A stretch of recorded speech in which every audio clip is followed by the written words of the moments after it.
What up, everybody? Demon back, and tonight it is currently 1:47 a.m. So I guess I could say today, but don't want to get technical about it. But anyways, right now we are going to be doing a breakdown of the newest episode of The Walking Dead titled Last Day on Earth. This was Season 6, Episode 16, the season finale. There's a lot to get into, so let's start it now.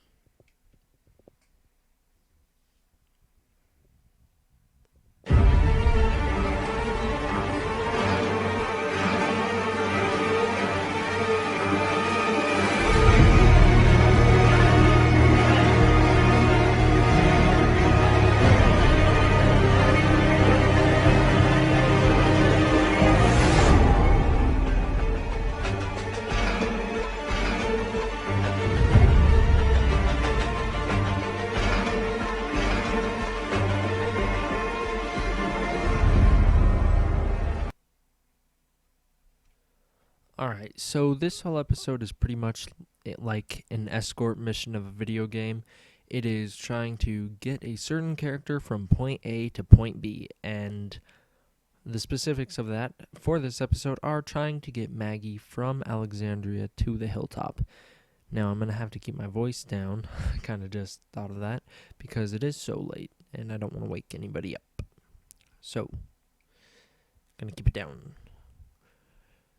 Now, the episode starts with Morgan walking around through a field looking for where Carol could have gone, just where we left him last episode, and he comes across a horse. Now, he quotes to this horse something he had read on a sign earlier, which is, "You are alive," before he gets on that horse and rides off into the sunset.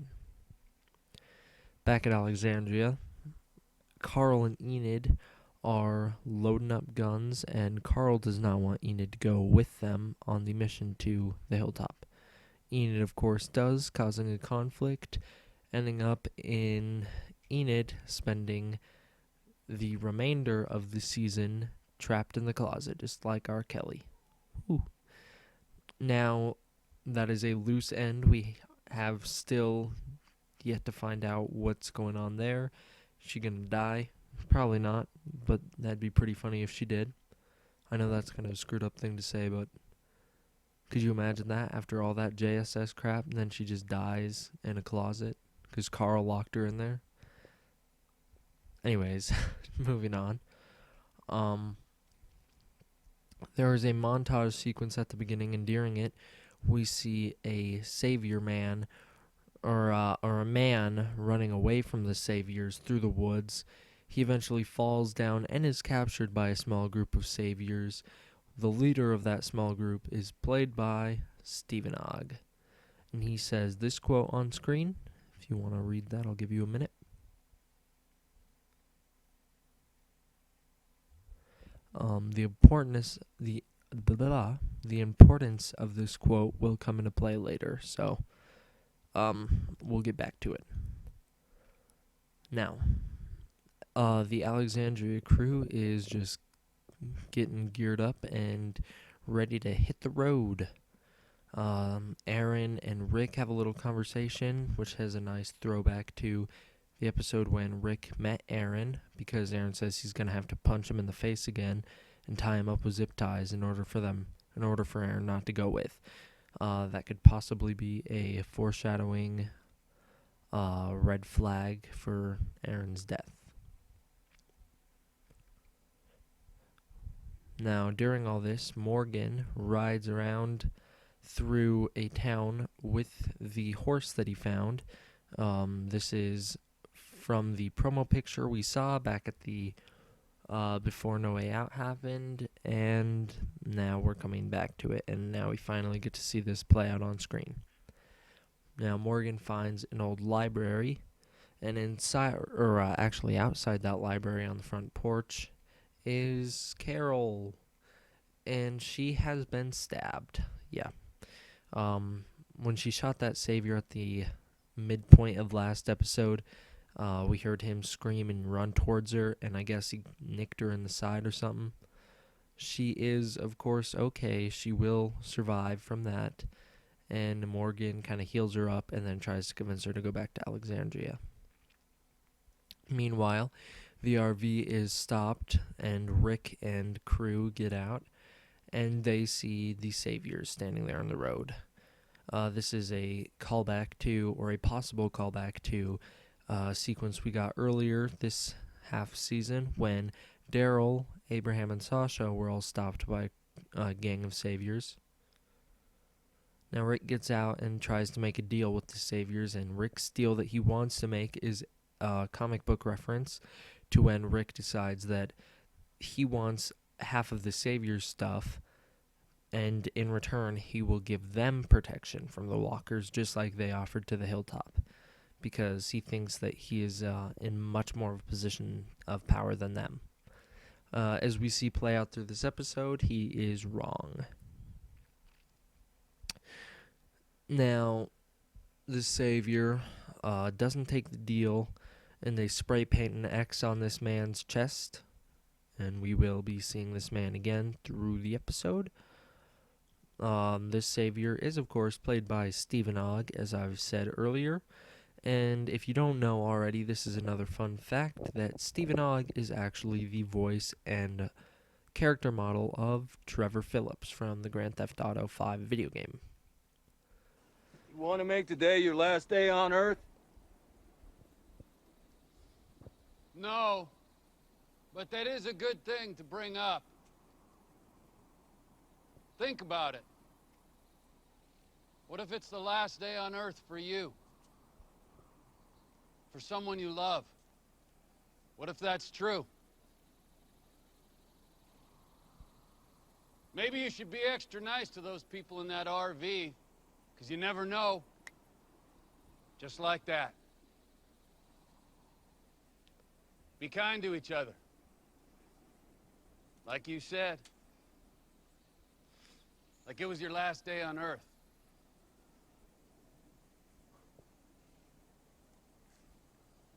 You do the same.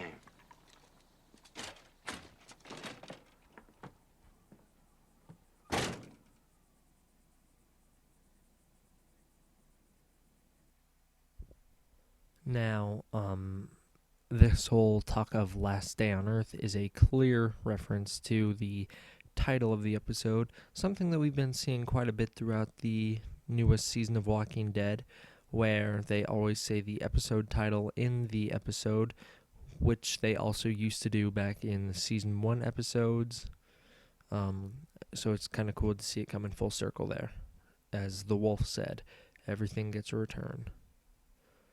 Now, the RV leaves and takes a different path to try and get to the hilltop, seeing as though that one is blocked off.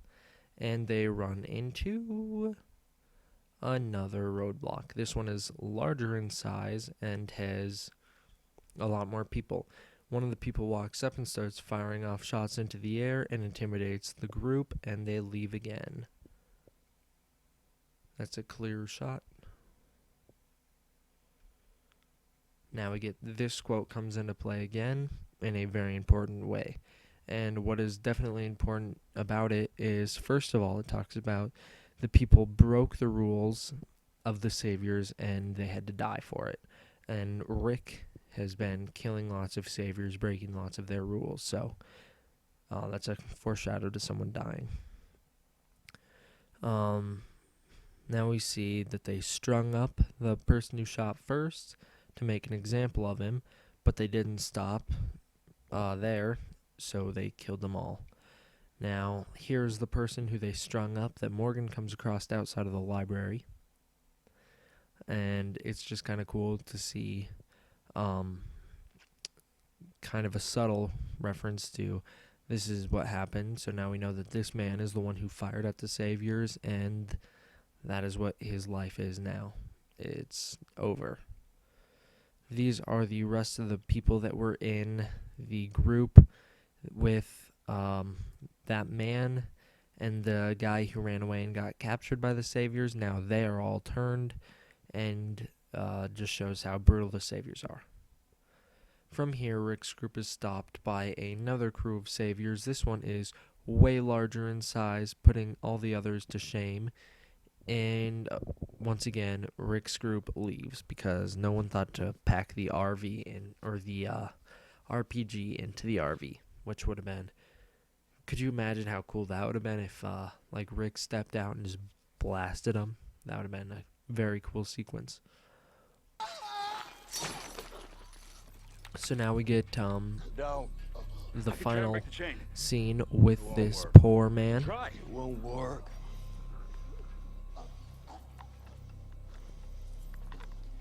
We need the bullets.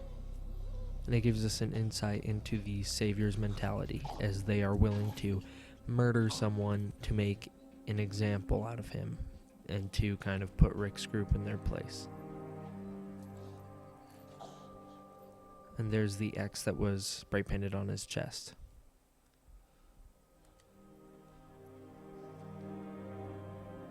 And if you look, he's been very beaten by the Saviors, physically beaten.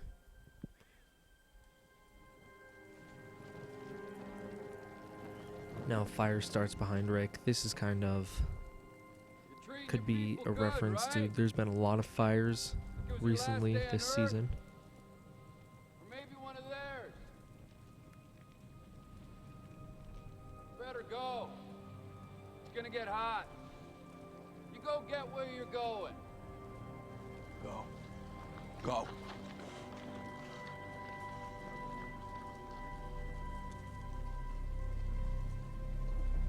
Get on.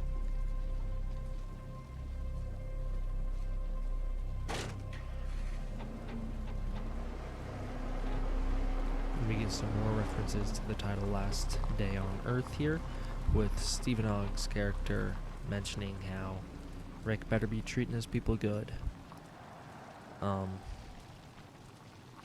So that's pretty much all of importance, other than you can think that now we know the Saviors have a massive army if they are actually able to cut down all these trees and lay them out for like that in order to scare off Rick.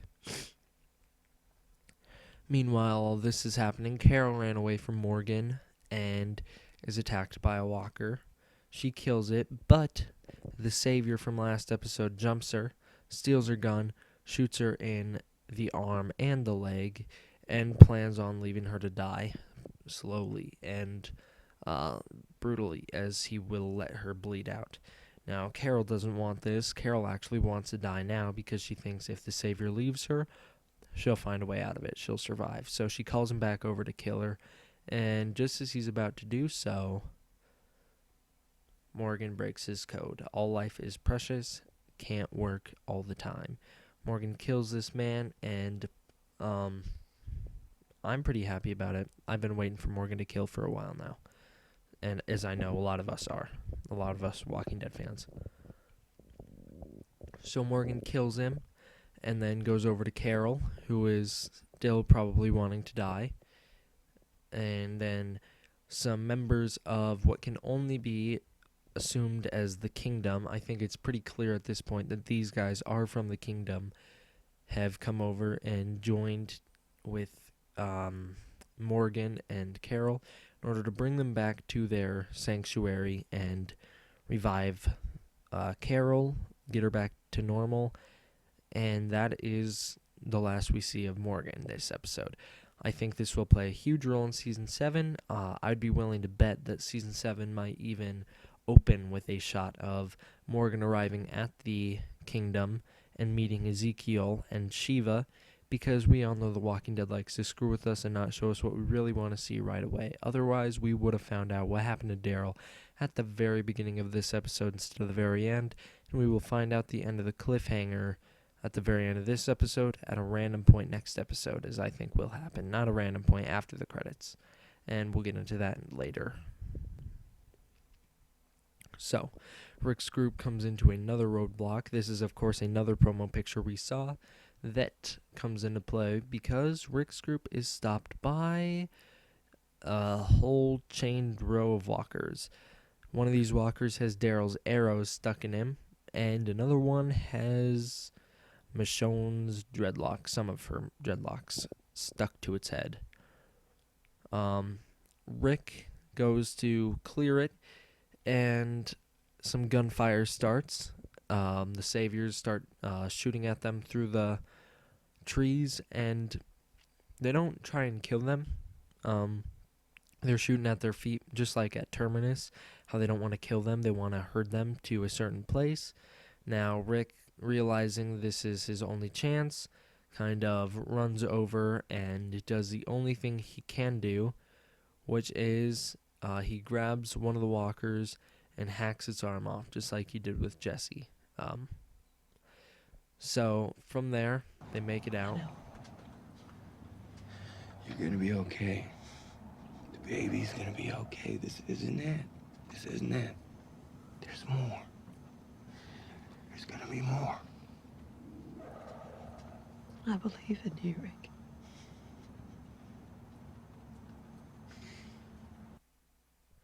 And Rick has a heartwarming conversation with Maggie that has a comic book line thrown in there, and a very iconic comic book line, which is Maggie saying, "I believe in Rick Grimes." Of course, it was kind of altered for the show, but it's still generally the same. Moving on.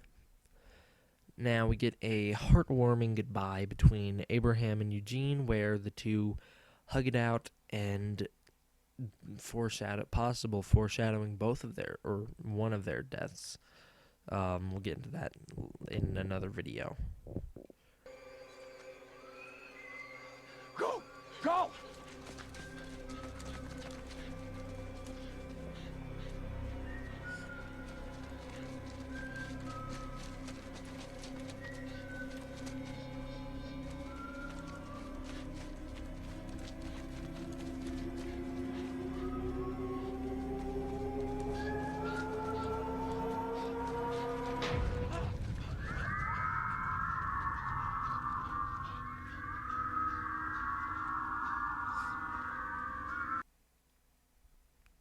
Now, this is probably the most frightening scene of the episode. And I don't mean this whole end scene. I mean this scene when the lights come on and it shows how many saviors there are. Just how many. Now, at this point, a couple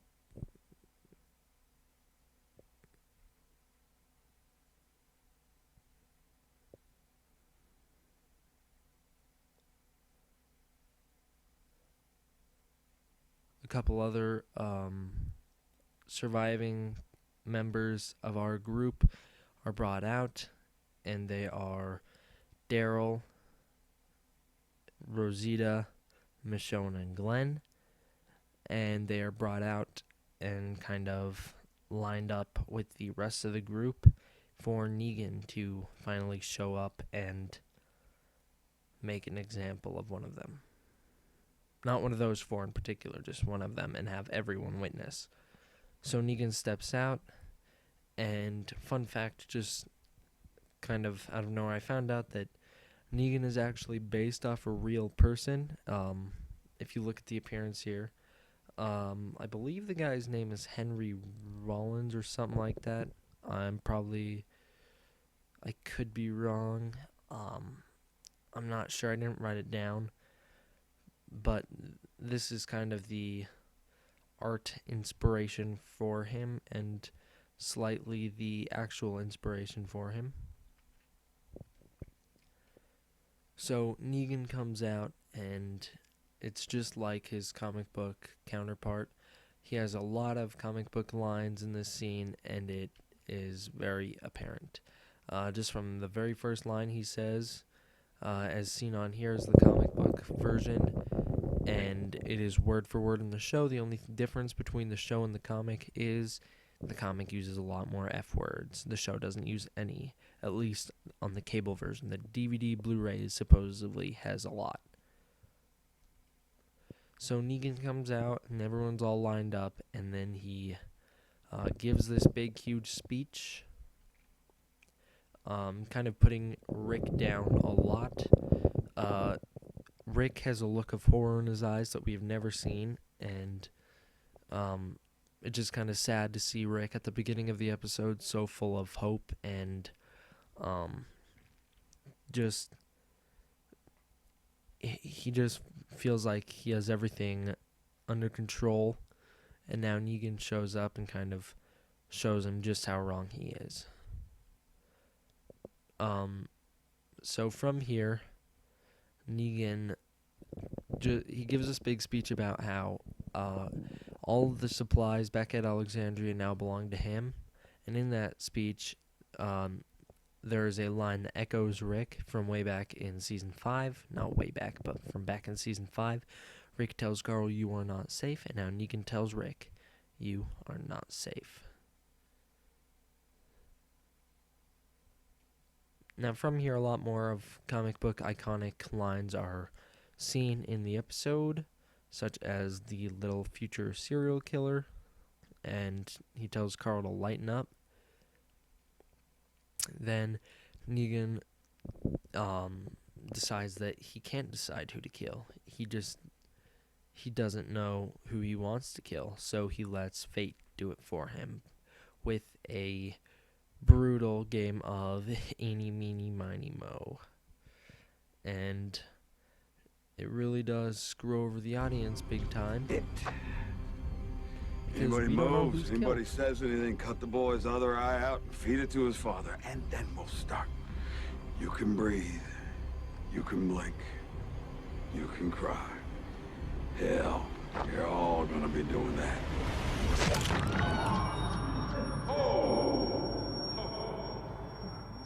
Look, Dad, taking it like a champ.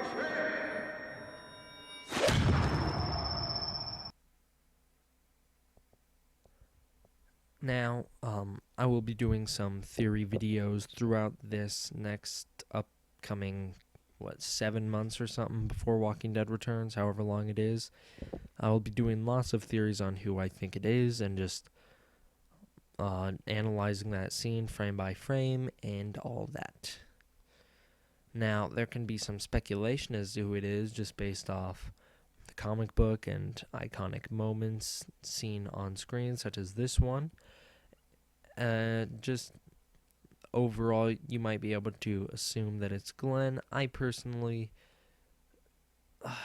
I'm iffy on it. I think it has the most potential to be Glenn, but at the same time, that would be the most predictable cliffhanger in the world. So it probably isn't. Now, some unanswered questions exiting this episode. Sorry if I'm just all over the place and not talking all the time, just taking gaps or whatever. Right now it's 2:10 in the morning, so I'm my brain isn't working fully. So some unanswered questions we have are: where's Tara? Where's Heath? Who died at the end? Like I said, I'll be doing lots of theories on that. And also, what happened to Enid? So, now, overall, this is a good episode, although it really is just 90 minutes of driving. That's not a bad thing. It's still a very tension-filled episode, good episode. Introduction of Negan's great. Jeffrey Dean Morgan is awesome, as we all knew he would be. But the cliffhanger ending kind of takes away some points, along with the fact that it was just 90 minutes of driving. And if you really think about it, if you think back to the season finale for season 4, at the beginning, Rick is talking to Carl and Michonne about how to lead these bunnies into a trap and how you lead them along the way. And then at the end of that episode, there's like a 5-minute scene, or probably even like a 3-minute scene of the Terminus crew leading Rick, Carl, Michonne, and Daryl into the train car, because they do the same exact thing where they, just like Rick said, lead them right into their trap. And this episode is just 90 minutes of that end scene of Terminus, pretty much. Just 90 minutes of leading Rick into a trap. But like I said, it's really good. So overall, out of 10, I would have to give it a 9. it's not a perfect episode. If they had showed the death at the end, it probably would have been a 10, or at least a 9.5, probably a 10, but they didn't, so there's nothing I can do about it other than give it a 9. Overall, at this point, I would give the season out of 10, 10. Season 6 is a perfect season of The Walking Dead. There are probably only 2 down episodes this whole entire season, 2 out of 16 that dragged on and weren't all that necessary. The only ones that I could think of are, I can't even remember the name of it. It was the one right after the Morgan flashback where Rick ran the herd back to Alexandria, and that was the only cool thing that happened. And then probably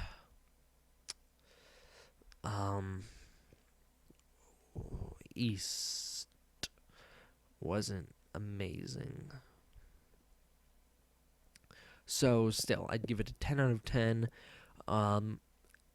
I haven't decided if I like this one or Season 3 more. Season 3 being my current favorite just because that season is insane. The pacing's crazy. It strays away from the comic enough to make me love it because it always kept me on edge. Not to mention the fact that David Morrissey's governor is awesome. And I really liked seeing Rick have his mental breakdown. I could do a Season 6 Verse 3 video in the future. In fact, I probably will, seeing as though all I have to talk about for these next couple months is Fear the Walking Dead and a couple Who Dies theories. So, it's 10 out of 10. Great season. Perfect season. I'm going to buy it on DVD and Blu-ray and whatever else. I'm going to buy it all. Probably not. Probably only going to buy it once.